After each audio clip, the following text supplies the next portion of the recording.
रीना राय के साथ star kids कौन? बॉलीवुड की सीनियर अदाकारा 1970 और 1980 के अशरे की मारूफ हीरोइन और साबिक पाकिस्तानी क्रिकेट स्टार मोहसिन खान की साबका अहलिया रीना राय की एक पुरानी तस्वीर सामने आई है जो कि 70 के अशरे की है। सोशल मीडिया पर शेयर इस तस्वीर में रीना राय इस अहद के अदाकारों के बच्चों के साथ बैठी हैं। ये तमाम बच्चे अब बड़े होकर खुद भी अदाकार बन चुके हैं। तस्वीर में रीना राय के साथ ऋतिक रोशन, एकता कपूर और तुषार कपूर, अदाकार अमजद खान के बच्चे एहलाम खान और शादाब खान, ट्विंकल खन्ना और रिंकी खन्ना बैठे नजर आ रहे हैं।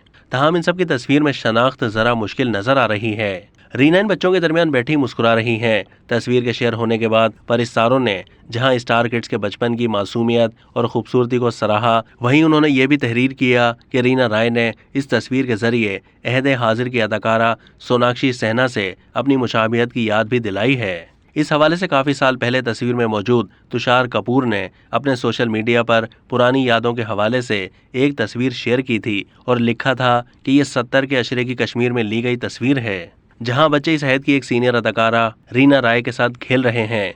अगर मैं गलत नहीं तो ये श्रीनगर में ली गई तस्वीर है। अब तक के लिए इतना ही। मज़ीद मालूमात के लिए डेली जंग के यूट्यूब चैनल को सब्सक्राइब कीजिए।